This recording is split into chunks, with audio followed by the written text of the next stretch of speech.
Good evening. Welcome to a special Cohn Zone After Dark. We're your hosts, Cohn and Lowell Cohn.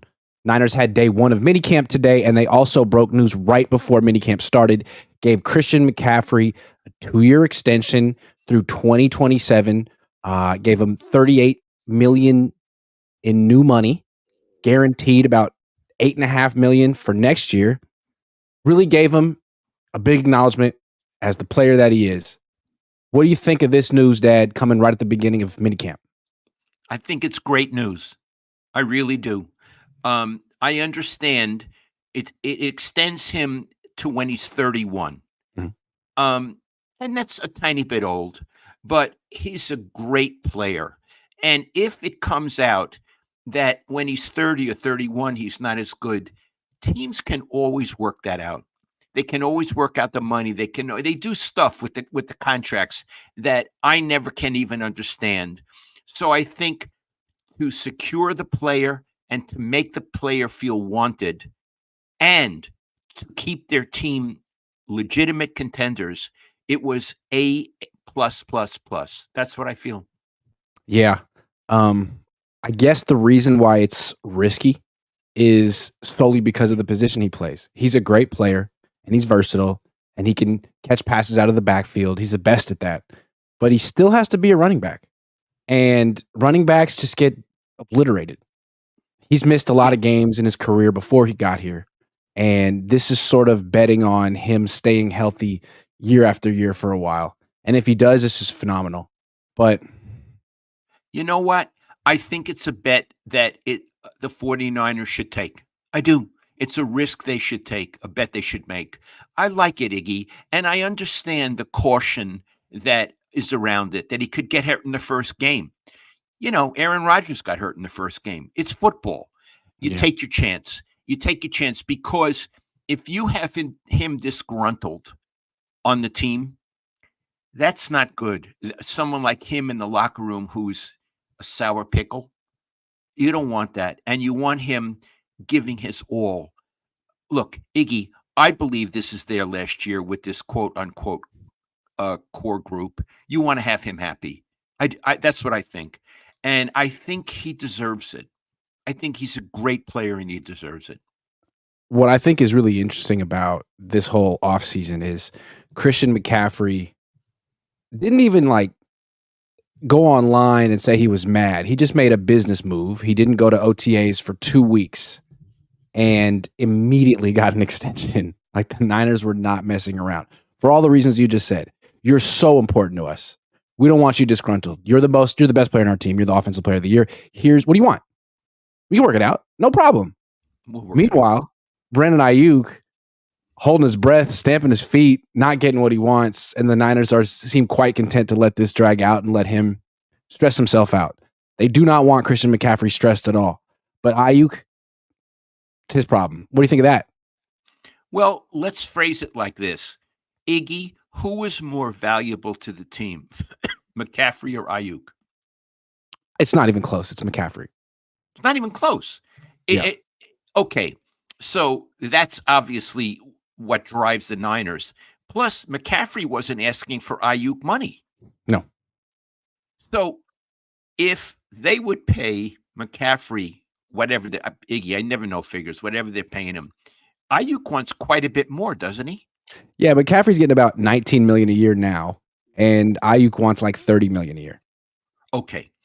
We've just agreed that McCaffrey is more valuable to the team. Why would you pay $30 million a year to a guy who's not as valuable as the $19 million guy? Yeah, that puts Ayuk in a bad spot. Now, the reason that Ayuk is worth more money on the market is because he plays wide receiver and McCaffrey plays running back. And so while McCaffrey's more valuable to the Niners right now, he could go down any day. And theoretically, Brandon Ayuk has a much longer future. Okay. Why are wide receivers worth more than running backs? That's a good question. Because it's a passing league, and I think running backs' careers are shorter generally. Okay. All right. But in the case of the 49ers, it's clear who's more valuable. For example, if they were to lose CMC, they'd be a worse team. by a lot. If they were to lose, and they may lose Ayuk, I think they'd be just as good. Do you agree Well, with those two statements? I do. I mean, let's compare their production, not their talent, but their production. So Brandon Ayuk, can you guess how many catches a game he averaged last year? Well, I know he averaged 3 in the playoffs, but I don't know in the regular season. 4.7. So that's his impact on a game. He'll get the ball 4.7 times per game. The year before was 4.6. Christian McCaffrey caught the ball 4.2 times a game as a running back and added 17 carries a game. So you can't really compare their impact. No, you can't No. compare their impact. And what I would, if I were John Lynch, what I would say to Ayuk, you don't mean as much to us as CMC does. Look at the numbers. We're willing to go to his price. He's probably the highest paid running back in the league, right, Iggy? Yes. We're not going to make you the highest paid wide receiver in the league. You're not as good as this guy. He catches the ball almost as much as you do. Yeah. And he is our running game. Mhm. So the general impact of wide receivers in the league is one thing, but on this team, it's almost like Ayuk is an asterisk or a footnote. The other guy is the main text. Yeah, and when it comes to the passing game, Ayuk, he might be the number one wide receiver over the course of a 17-game season if he stays healthy. I mean, but in an actual big game, is he their number one target? Never. Not in the Super Bowl. No. So when it really matters, he's their second option, maybe their third option. And when it really matters, McCaffrey's always their first option. So, yeah, it's interesting how the Niners took care of everyone this offseason except Ayuk. And they drafted a player who plays his position. And they drafted another wide receiver aside from that guy. Yeah. I mean, the whole message is, hey, Bo, Buster, you're not that important to us. Yeah. You're going to have to scale down your expectations. And if I were John Lynch, I would be really fierce about it. I would. I'd be fierce.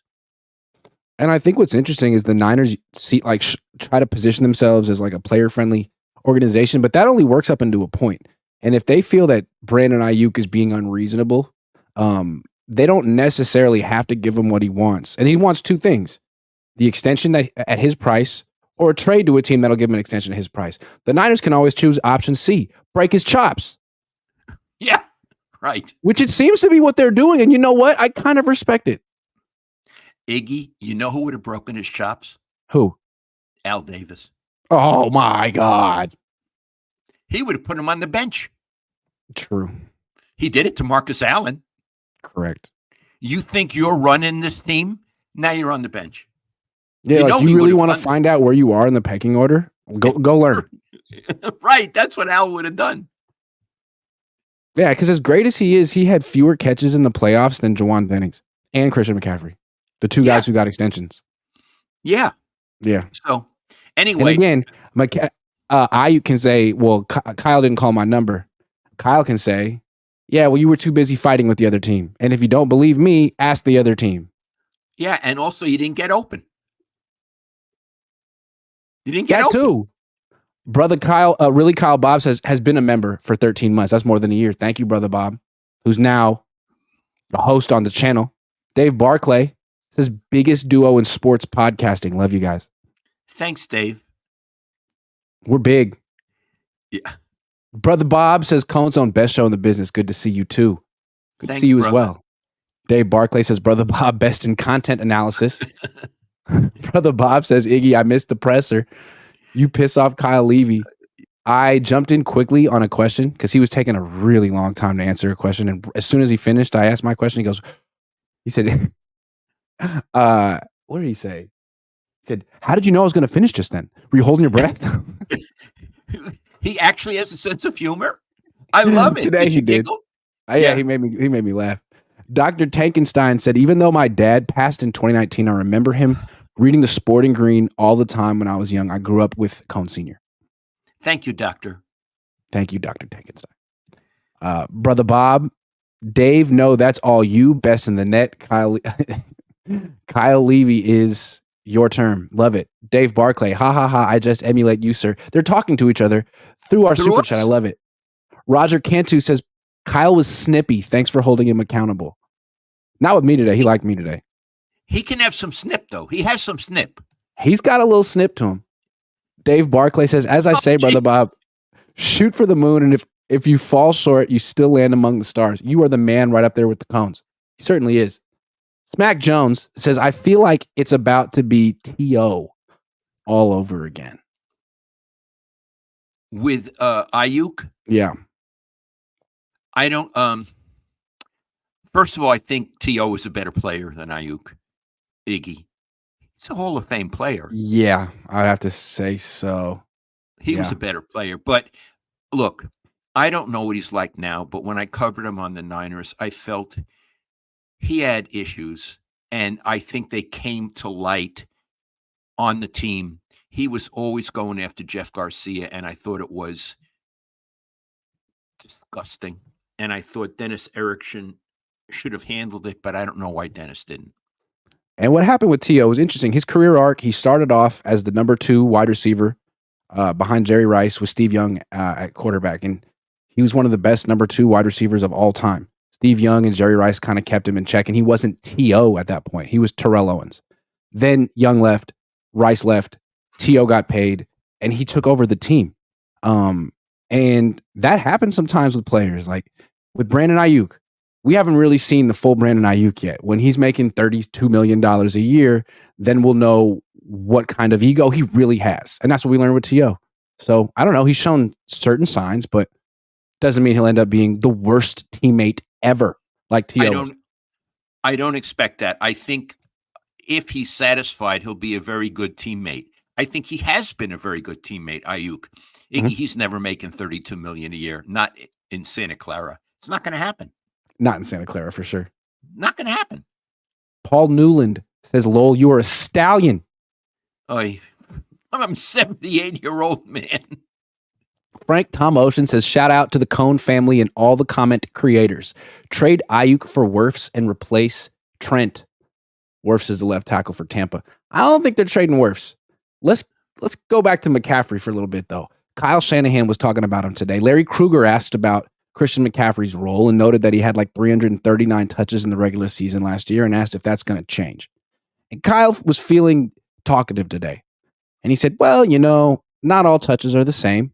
When you check it down to him in the flat, those are good touches because that's him one-on-one against someone he can beat. Those carries, though, between the tackles, those are tough touches that they would like to limit if they could. They've said that in the past, but he said all the right things. We got to save Christian from himself. He doesn't want to come off the field, but we got to explain to him that it's in his best interest. And we have a lot of guys who can carry the ball. And I think he should buy in because they just paid him. Last year, he could sort of say, I don't care what you say. I need to be on the field as much as possible and get this Offensive Player of the Year award so I can get the last contract of my career. Now he's gotten it. Now he needs to preserve himself. The Niners need to preserve him too. And it seems like they have the right plan. What do you think? I think they have the right plan. Plus, it's not up to McCaffrey. It's up to the coach. It's like the coach doesn't need his permission. Yeah. Right? Doesn't need his permission. You're out now. Iggy, they have 2 other guys who can really run the ball. 2 who can really run the ball. I know you're rolling your eyes, Elijah Mitchell. He's had some good years. He has. We'll see what he's got. I like him. Yeah. I like him. I'm in a positive mood today. I like it. I like it. I'm in a positive mood. Yeah. So in any event, I agree. They shouldn't have him running up the middle as much as they do. And Elijah Mitchell is a bigger, stronger guy. Obviously, CMC is the number 1 back, but he could use some help so he can be great at the end of the fourth quarter. That's a great point. Jordan Mason is even bigger and more strong. So the 2 of them are real bruising, and it seems like if you use them more, it would only make McCaffrey more effective. I think so. Prolong his career. Yeah. And validate all the money they just gave him. So I think, again, it comes to the coach. Coach, you know the right thing. Do it. Yeah, now it's almost like he was talking himself up. Like, this year, I'm going to stand up to Christian. Right. I'm going to show him who's boss. This year, when I tell him to come off the field and he tells me to shut the fuck up, I'm going to say, hey, Christian, no, I'm the head coach. You can't talk to me like that. Listen how you I'm not talk. saying Christian ever said that to Kyle Shanahan. Sorry, I was riffing. Yeah, I know you were riffing. I was riffing. I got excited. So, okay, we talked. I mean, if Bill Walsh were the coach of this team, how would he use Christian McCaffrey? Oh, he'd catch a lot of passes. Catch a lot of passes. Like Roger Craig. Catch a lot of passes. And he'd run him up the middle, he'd run him around the edges, and he'd have someone else who he could play a lot. Because Bill was savvy about those things, and he didn't need permission. Yeah. That's the thing. You know, Bill never really got close to his players. It's not like he went to Mexico with them. He was very distant. I mean, he and Joe worked together, but I don't think they were in the least bit close. Interesting. Yeah. Interesting. Well, look, one more thing about McCaffrey's role. They tried last year putting the entire offense through him, letting him lead the league in every statistic, touches, carries, whatever. It didn't work. In the Super Bowl, it didn't work. I think they need to try a slightly different approach with Christian. I don't think that's the right approach with him either. He's a great player, but he's one of a lot of great players they have. And to just have the entire offense go through him, I feel like limits what they can do. Use a rotation of running backs and use him more as a receiver. Right. And even without Ayuk, he'll still have so many good receivers. Really? Yeah. And again, it's like, imagine 8 games without Christian McCaffrey. Then imagine 8 games without Brandon Ayuk, which is worse. Iggy, it's so obvious, right? Yeah. It's so obvious. I don't know what world Brandon Ayuk is inhabiting at this time. Well, let's go back to him for one more second, because I think his little world is very interesting right now. He's living in the world of, you see these reports every week or two, like another wide receiver gets an extension and it's crazy money. And every time he thinks he's as good or better than the guy who gets the money.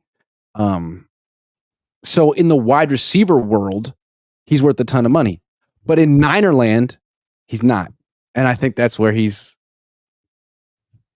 right now. Is he in wide receiver world or Niner land? He's in wide receiver world. He is, and I think he wouldn't mind being on another team. I haven't talked to him. I don't know him. But if I were him, I think I can get more maybe in Miami. Yeah, and not just more money, but like more targets, more of the credit and all of that. Like I don't think he feels he can become the full Brandon Ayuk on this team. I would have to agree with you. And what's more, they don't design the offense to make him the full Brandon Ayuk. They don't use him to his capability. He knows that. Yeah. So that's an interesting thing. It's like people talk, why are the Niners taking their time with Brandon Ayuk? And shouldn't they just have gotten this done in the past? Maybe he's the one that says, I don't want to sign an extension yet.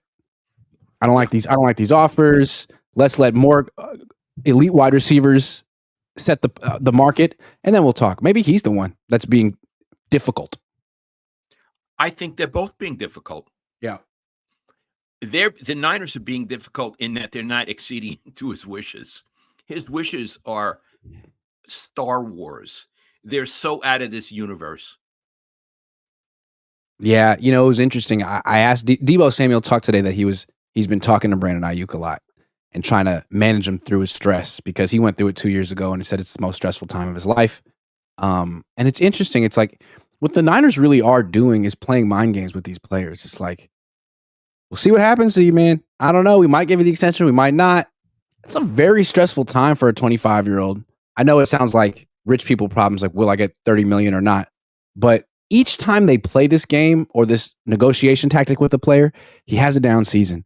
And I wonder if all this, like, taking a player down a peg mentally is good for him. I mean, Bill Walsh used to talk about how he needed his players to have big egos, right? How he wanted Jerry to have a big ego. Like, this is sort of messing with Ayuk's ego. You're not that good, Brandon. Yeah. Iggy, we have a bet. We do have a bet. Remind the people. You remind the people. Will Brandon Ayuk be on the field week 1? I said no. And I said yes. And we bet a bottle of Beaujolais on the field. Not week 1, first game. First game. Yeah. Okay. All right. Okay. Well, I know you have some questions about minicamp. Before we do that, let's do some sleeper picks for tonight's Giants game. What do you say? Yeah. Are you in? I'm in. You're in? Okay. So we got Kyle Harrison pitching tonight, Dad. He's good. Local product. Out of De La Salle? Out of De La Salle, your local product. Out of De La Salle? Going against Arizona. They're in the desert. It's getting hot down there, but of course, indoor stadium, probably have the air conditioning on. Might not be a factor, but the ball carries. That's why I'm wearing a T-shirt. It's hot up here. It's hot. So he gave up 4. This guy's giving up some runs, man. Threw with Bryce Harper. That wasn't nice. Why'd he do that, Dad? What's he trying to prove? I don't know. People don't like Bryce Harper on other teams. They don't like him. Remember like 10 years ago when that reliever from the Giants punched Bryce Harper? Yeah, and didn't Hunter Strickland? Yes, and didn't one of his teammates once choke him? Yeah, but other than that, people seem to like him. Okay, Kyle Harrison, fewer on the earned runs, 2.5 against the great Diamondbacks. More. People don't believe in you, Kyle. Soler, he's out of his funk. He's been hitting. He's on a 3-game hitting streak, Dad. Yeah, okay. What's the bet? Will he get a hit tonight? Will he keep it going? Yes, he will. Yes. You know, Iggy, Soler is a beautiful looking ball player. He looks like he's going to hit the ball very far. Yeah. And I think he's maybe beginning to do it. So he'll get a hit. With a stance like that, I would hope so. What about Matt Chapman? This guy looks very tense at the plate. He does. I've never met him. He looks a little tense. Looks a little tense, a little uptight. Now, what a third baseman. Iggy. This guy is, he's, as we'd say in Brooklyn, he's gorgeous. He's 31 years old, though. This is the age that Christian McCaffrey's. I'm just kidding. Okay. Matt Chapman. Will he get a hit tonight? With that face. I'm going to say, I'm going to be a Debbie Downer. No. You got to be a Debbie Downer. That's realistic. All right. Fewer for Chapman. And then let's pick a random baseball player from another game. Just for fun. Just cuz. How about San Diego? Fernando. They have a P. Sandoval? Who is this guy? Patrick Sandoval for the Angels. Will he give up 2.5 runs? Knowing all we know about Patrick Sandoval. I'd rather do something with Aaron Judge. Now that's talking. All right, let's see what they're playing. Okay, but they're already playing. Oh, because they're on the East Coast. You understand?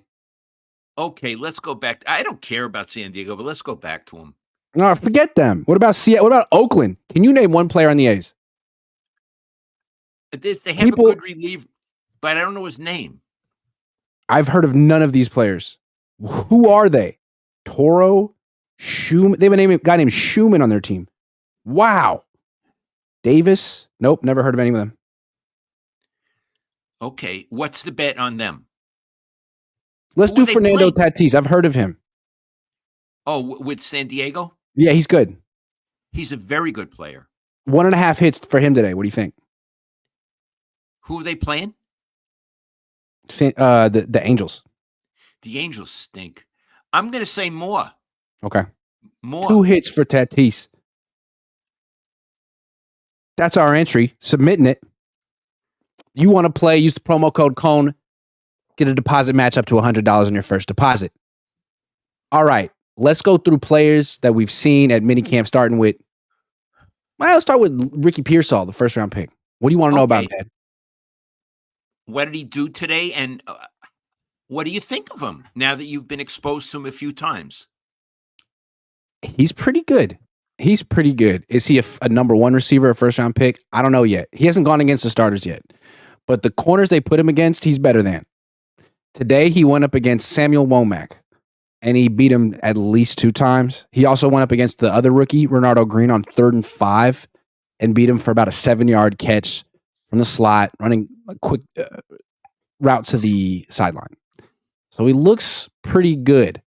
What I think is interesting about him is he's very important in the team's negotiation with Brandon Ayuk. No Because question. Brandon Ayuk wants to show that, like, you can't live without me. And the Niners want to show that, like, hey, man, you're replaceable. So he's good. And it's in the Niners' interest to set him up for success in these practices in front of the media. So I think it's fun watching teams do it. It's subtle. But Iggy, yeah, do you think the Niners are really doing that? of course. Like, here's how they do it. I mean, they're not I think so scheming too. him open, but it's like you look up and Diamador Lenore isn't practicing that day. Just not practicing. And neither is Ambry Thomas. So the corners are like the 4th and 5th guys on the depth chart. And they don't talk about it. But if you notice, the guy he's beating is a guy who will never, ever, ever, ever play in a game. So that was by design. And it's so that not just one of us, but all 10 of us down there will say, Ricky Pearsall looked great today. He had a terrific camp. That's not what Brandon Ayuk and his agent need to hear right now, want to hear right now. Right. And some of the journalists will say that, right? I would imagine with no context, Ricky Pearsall catching passes left and right. Yeah, I mean, they're putting him against their worst cornerbacks and saying, have at it. And to his credit, he's destroying them. But if he were doing that to Diamador Lenore, it would be a whole different discussion. Then Brandon Ayuk would have to really worry because Ayuk can beat Diamador Lenore most of the time. I don't know that Pearsall can do that. We don't know. Right. We'll have to find out. Yeah. So I like that. Little things that go beyond practice, how a team can sort of shape the narrative it needs and it wants at a certain time. Pearsall's great. Is he a good route runner? Yes. More things they're doing to help him. Okay, so he's a hell of a route runner. The one weakness of his game that was written about in his scouting report on NFL.com is beating press coverage, which is where corners get right in your face and jam you.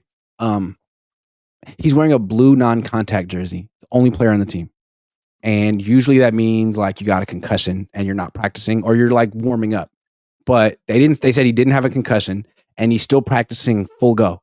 So he's the one player on the team you can't really touch and he's having a great camp. I just think that's funny. I'm sure he has a little nick, but they all do. And he got the blue jersey. Can't touch him. Whoa. Yeah. I think that. Whoa. I love that. And it's like, that's all great, but none of that's going to matter in week 1 when he's actually on the field and there's no restrictions. We'll see if he's really good at that point. Iggy, the quarterbacks have the red jersey. What do they have? They wear black. Offense wears red, defense wears white, and Pearsall wears blue. I love it. Yeah, I love it. I didn't know that. Iggy, that's almost news. It's great. And because anytime you take anytime you make a pick in round 1, that player has a target on his back and he's controversial. And if he doesn't play well, that's news. So I think it's in the teams kind of realize like we don't, first of all, we don't need to just throw him in the deep end so he can struggle and everyone can write about it. We can set him up for success. And if he does well, that's good for everyone. It's good for us. It's good for Parag. It's good for Ricky. So Ricky, you did great today at practice. He was everywhere, Dad. Ricky, don't lose that number. You don't want to call nobody else. That's a good song. Who is it by? I don't know. Me neither. Can someone in the chat tell us who did that song? Dave Barclay says 70-year-old Stallion. I'm 78. Thoughts on Ryan Garcia as a boxer, Lowell? Is he the one that won that fight? Mm-hmm. He beat that guy, but then he beat that Deontay. No, yeah, what's his name? I forget his name. Yeah, Devin Wilder. But then it turned out afterward that he tested positive for performance-enhancing drugs. Yeah, and then I stopped paying attention. Didn't that happen? Yeah, I don't know what happened after that. I don't know what happened after that. But anyway, I think he's a good fighter. I'm not saying he's a great fighter, but I think he's a very good fighter. Good left hook. J. Figs Ramon says the Cabo Click is disbanding. Maybe they'll invite us. Matt McEwen's been a member for 10 months. Matt McEwen says, check your mail. I have. I didn't get it today. I'll check again later after this. Maybe it's at a different location. Rafael Flores says Ricky P is the white Robbie Anderson. Why Robbie Anderson? But okay. Dave Barclay says, okay, Brother Bob, where is my shirt?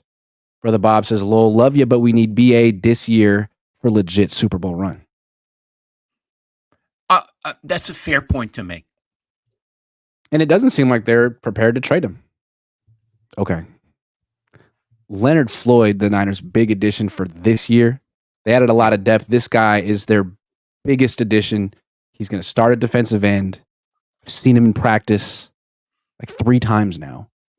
He looks really good. He looks really tall. He looks really quick and fast and explosive.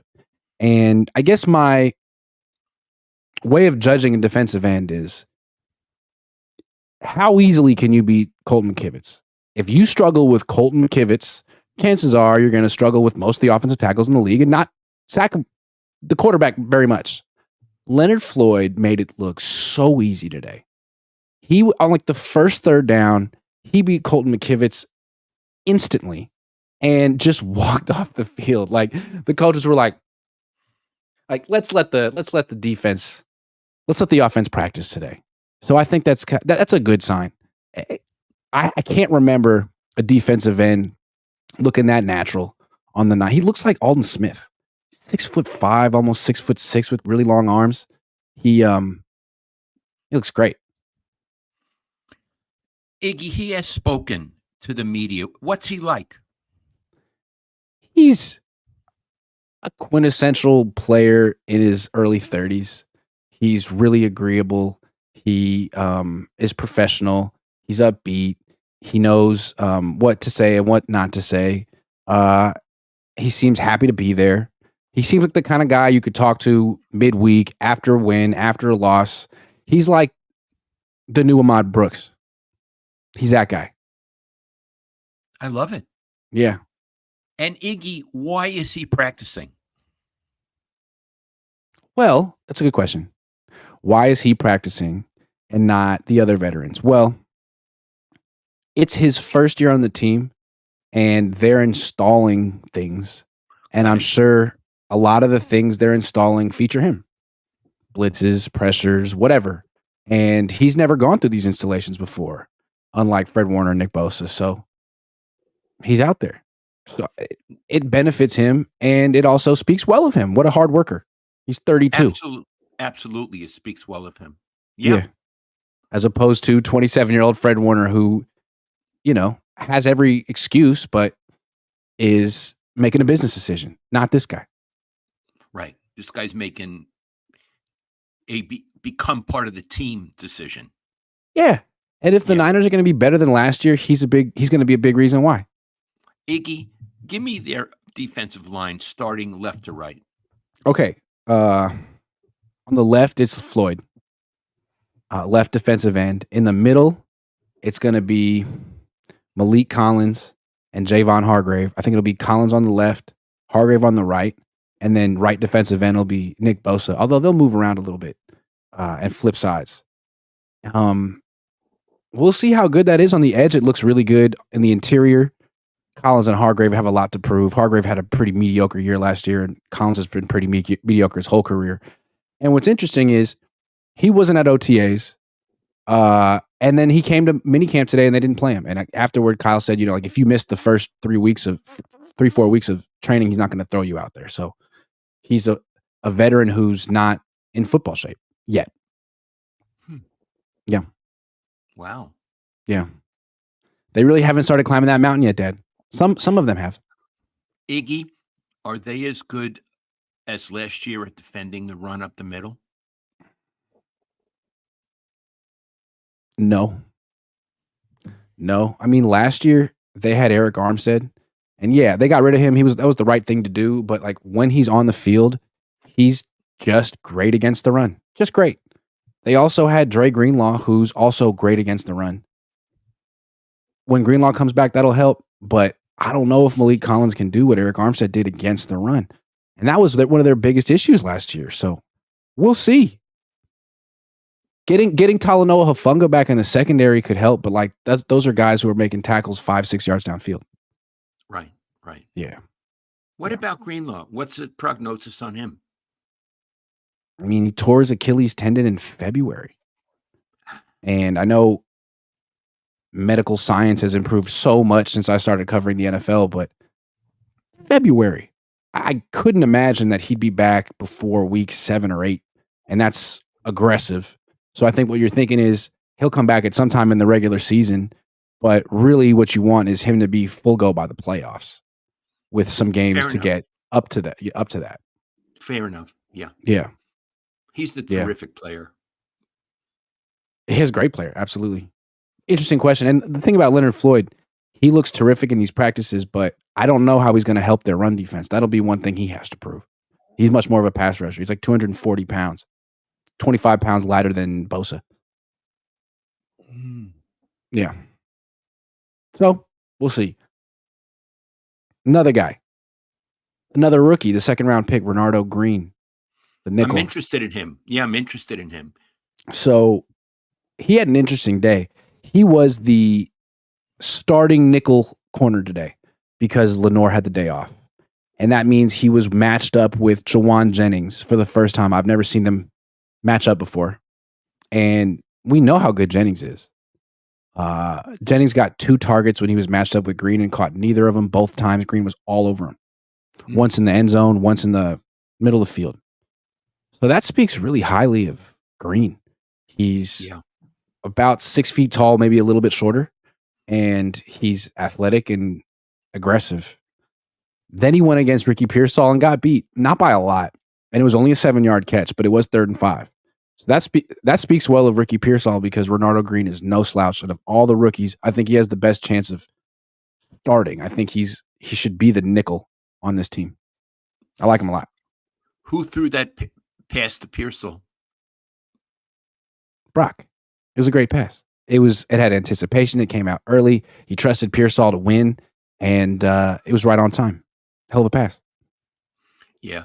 That Brock Purdy's got a future. Iggy, anyone who would rank him as the 17th best quarterback in the league, what league is that person looking at? Yeah. I understand the thought process. The Niners have the most talented roster in the league, so either the head coach or the quarterback is overrated. Which one? I don't think it's the quarterback. I love the quarterback. I like the quarterback very much too. I like him more and more. I think it's the coach. I think he's the one. Travarius Ward today at his press conference said, we had the best team in the Super Bowl. He says, well, maybe I can't say that because Chiefs won, but we had the more talented team. It's like, yeah, you had the more talented team and you lost because they had the much better coach. That's the difference. Real simple equation. Yeah. Yeah. Okay. What are the players? Okay. Backup running backs. We talked about them a little bit earlier. Elijah Mitchell has proven a lot. He started games in the NFL. He's a very hard runner. He's never fumbled in his entire life. Jordan Mason's also really good. And Mason, in the past couple of years, has been behind Mitchell on the depth chart. It's been unclear why. A lot of people have said it's because he's unreliable in the passing game. Well, one thing I've noticed from Mason this year is that he catches a lot of passes in practice. Remember, McCaffrey's not out there. And a big part of the 49ers offense is throwing to McCaffrey. So they still need that in their offense when he's not on the field. And Mitchell can't replicate that. He's not real confident as a receiver. Mason is, at least this year. He's catching a lot of passes in the flat and those angle routes over the middle. Walsh called them Texas routes. You know what I'm talking about? He's catching those passes. So that's development for a third-year running back who hasn't had any major injuries. That's good news. Yeah, and the other guy does get hurt a lot.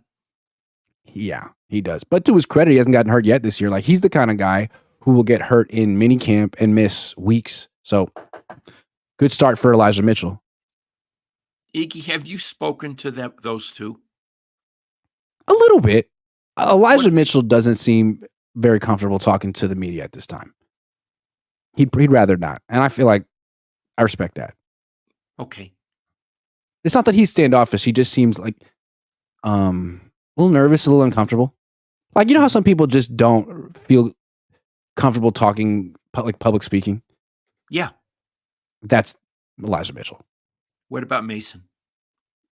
They never, ever, ever bring him to the podium. So I gotta go up to him in the locker room. Have you ever? Maybe once or twice. Not in a long Okay. time. You know, one thing you can do, again, if he's receptive, say, boy, I notice you're really catching a lot of balls. Yeah, Is this something that you're working on? And that might be a way to get things going. definitely. I will. Yeah. I will. I would do that. I would do that. Well, they don't let us into the locker room until September, but when they do, I will. I forget all the rules, Ziggy. You know, it used to be you could just talk to these people. Now there's the rule you can't do this, you can't do that. They got so many rules of things you can't do, right? They make new rules every year.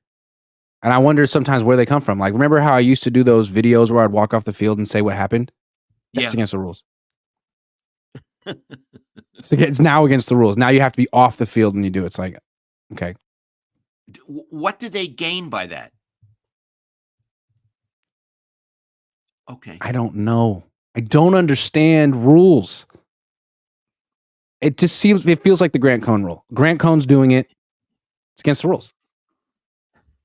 My last few years when the Raiders were here and I covered them, they had a spot along the side of the field during practice where the media, it was a little box. You had to stand in the box. So naturally, I wasn't going to do that. So one day I went all the way down toward the end zone just to do it. I Nice. wasn't going to stand in the box. And Yeah. their PR guy, Mike Taylor, he had to run down and say, Lowell, you're not allowed to be here. And he was so upset. He wasn't upset with me. He was upset that Al Davis would be upset with him. Right. That's how it works. Yeah. That's how it works. But Yeah. I couldn't resist. I made him run 40 or 50 yards.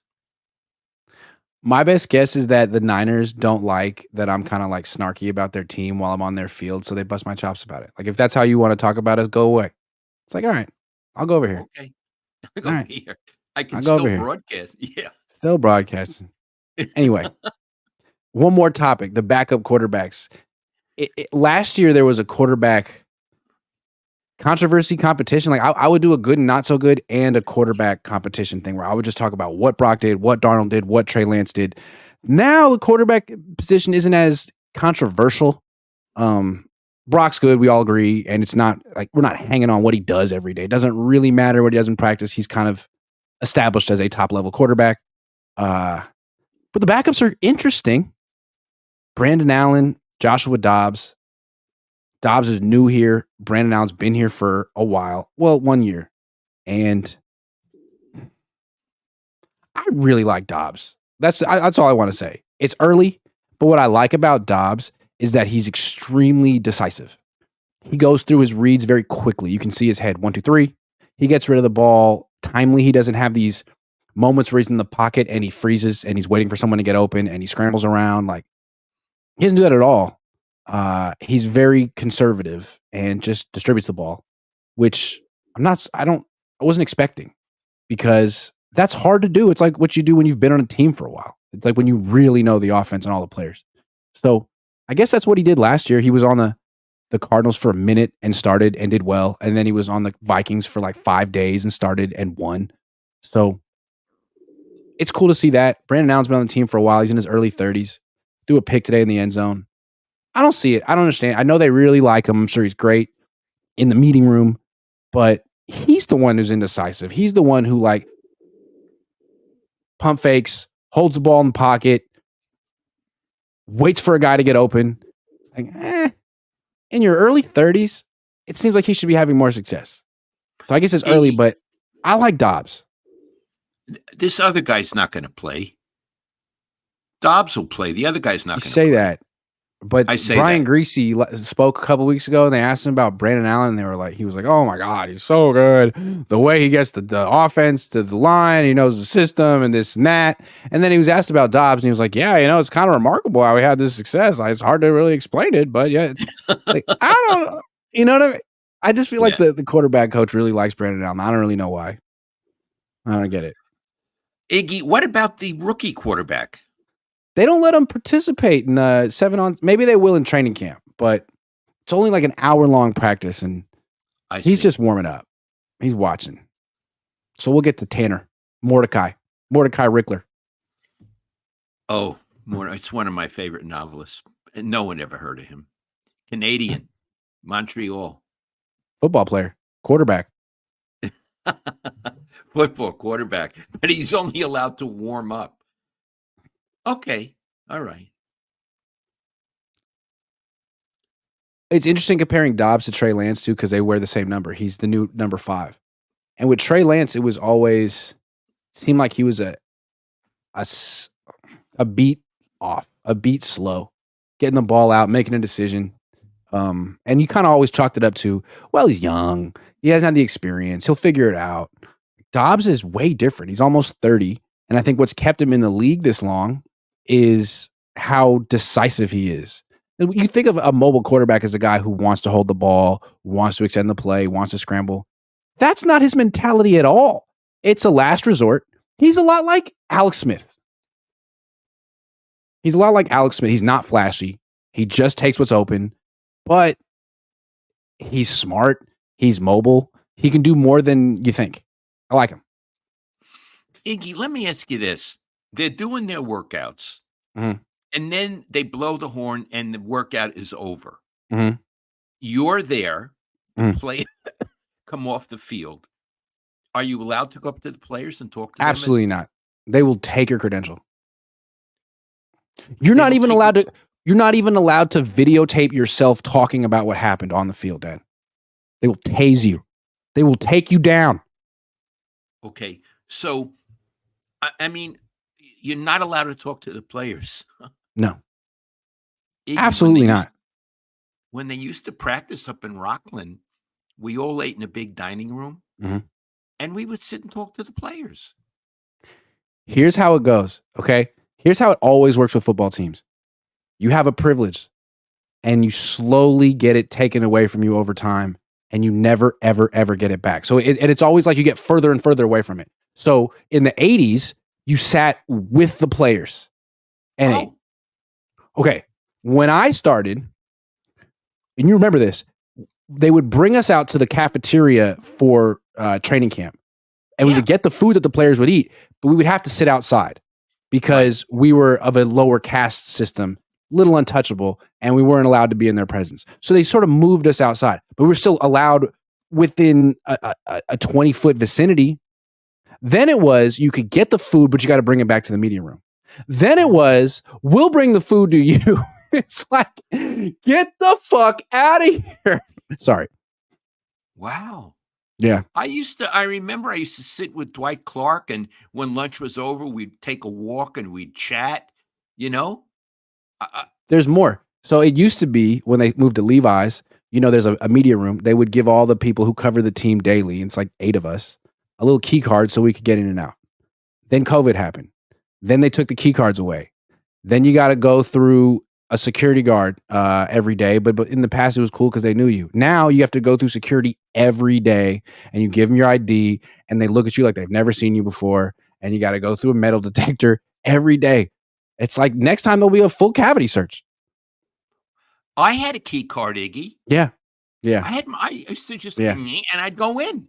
It's not What's funny is like the way these teams treat like Peter King or any of the national guys who come for like a day, they give them like the red carpet treatment. Oh my God.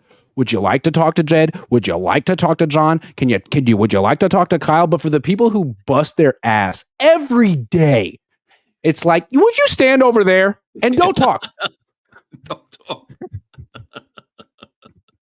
But I love it. It's a great job. It's a dream come true. It's a wonderful thing. It's a great team. It's a great organization. I love being there. It's wonderful. I'm rooting for them, pulling for them.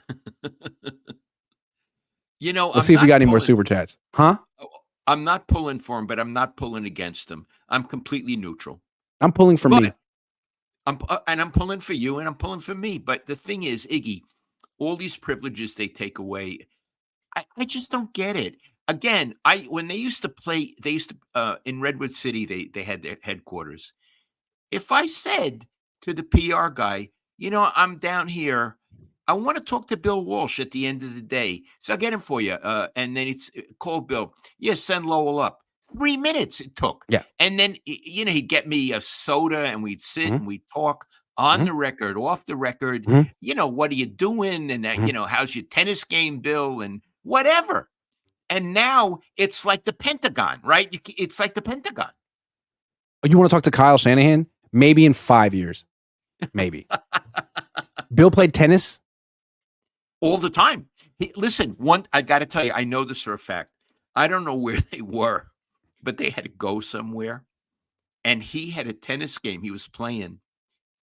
Maybe it was up in Rockland, and the buses were waiting. And he made them wait till he finished his tennis game. I That's know funny. that. Yeah, I know that for a fact. That's interesting. I can see him liking tennis because it's big on footwork. Right. And hand-eye coordination. He was a boxer. It's kind of similar to boxing in that way. So those two things are big. Yeah. Tennis is fun. It's just exhausting, and I'm old. Not as old as him. I like golf. I've been playing golf. Yeah, he's been playing. You want to tell people what you've been doing? Yeah, I've been playing golf. You probably have seen. Hold on. Look at the clubs right here over my left shoulder. They're all secondhand. I don't have a driver yet, but I've been playing the 9-hole course, this par 3 at Lake Chabot, pretty frequently. And I had a birdie yesterday and a birdie the day before. And I've been playing for about a month. So, that was bad. You know what I did today? You know what I did? Tell me. I went to Costco and got my hearing tested. And the guy said I have significant loss of hearing. And I bought a hearing aid, and they're going to fix it up and fit me for it in 2 weeks. I tell you, Iggy, every indignity when you get older. Yeah. So going to have this little thing behind my ear and a thing that goes in, You can just say that it's an AirPod. Just pretend you're wearing AirPods all the time. I'll do it too. We'll solidarity. So I won't be saying at dinner anymore. What? I think we did it, Iggy. Dave Barclay says, everyone, Brother Bob is back. Woohoo, trade Kyle. Brother Bob says that Dave, LOL. Serious question. How Moody and Malik didn't practice, and Moody, we'll see it when the pressure's on. Dennis Green says, as a 6-year-old man with 6 sons, I really enjoy watching you two. Thanks, Dennis. Thank you, Dennis. Brian Lester says, here's $5. Also, get Grant his 200 likes. There's 700 people watching this. There's 1,800 people watching this. Like the stream. Subscribe to the channel. Mark Salas says, Grant, I liked your question today to Kyle regarding if the vets playing in minicamp are necessary. What is your analysis of that? It seems like if they've been around for a while, there's more risk than reward. They've already done the installations. They could, you know who got really injured in an OTA? Michael Crabtree tore his Achilles in an OTA. There's reasons why players shouldn't be out there, especially now that there's like a 17-game season. Like, you want to shorten something for him. But a player like Leonard Floyd, who hasn't been there before, who's needs to learn the defense, he needs to be out there. Malik Collins needs to be out there, and he's not. So that's the way I look at it. Is Malik Collins around? He was there today, and since he missed all of OTAs and he's in his 30s, Kyle Shanahan didn't want to risk it, which you understand, but he needs to get in football shape eventually. Okay. Yeah. That's the show, Cohn Zone After Dark. Thanks for watching, all 1,800 of you. I'll be back tomorrow at around the same time with Jesse Naylor doing 49ers After Dark at the conclusion of minicamp. So stay tuned. Dad, I love you. I love you, Iggy. Talk to you soon. Talk to you soon.